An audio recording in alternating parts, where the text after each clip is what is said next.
Yo mga idol, kamusta na? Kai Soto at Gilas Pilipinas update po tayo ngayon. Pero bago tayo magpatuloy mga kaibigan, please don't forget naman po to like and subscribe. And pahit po ng notification bell para updated kayo sa ating mga daily Kai Soto at Gilas update.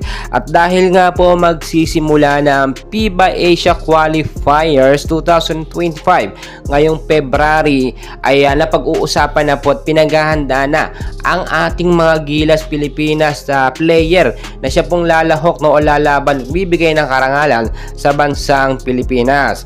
And as of now, alam naman natin naka-ready ang ating mga Bilig Boys, especially ang ating pambato na si Kai Soto at AJ Edu. Yung tandem po na yan ang talagang inaabangan at hinihintay po natin na makakasama po dito sa FIBA Asia Qualifiers 2025 para sa Gilas Pilipinas. So dahil nga po wala pang final confirmation kung sino po ang magiging head coach ng Gilas Pilipinas, na pag-uusapan ng tatlong bigating mga coaches na posibleng pagpilian nga po ng SBP at ng PBA. Walang iba kundi si Coach Tab, etong si Coach Tim Con at si Coach Brian. Mga talagang veteranong coaches yan.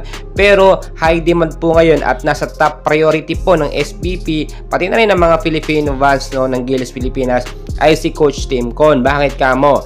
Nakapagbigay na kasi ng karangalan itong nakaraan lamang na Asian Cup at talaga nakita naman natin yung sistema niya, napakaganda. Pero nung time na yun kasi maganda at malalakas ang player natin tulad ni Justin Noy February na very available at talagang unstoppable. Ngayon po na pag-uusapan na ilang Bilig Boys po dito sa Japan Bilig ang isasama po sa lineup ng Gilas Pilipinas. Una yung sa sentro natin kinakailangan. Etong si Kai Soto, number 1 po na dapat hindi mawala sa listahan ng Gilas Pilipinas. Si AJ Edu, kagagaling lang po ng kanyang injury and so far so good. Ready to fight na siya, ready to play na, talagang malakas na malakas. Si Kai Soto yung injury niya, okay na rin po. Ngayon maayos na. At dahil nga po posibleng wala ang kuhanin dito nga po sa PBA dahil as of now ongoing po ang quarterfinals po sa PBA, especially sa Barangay Ginebra.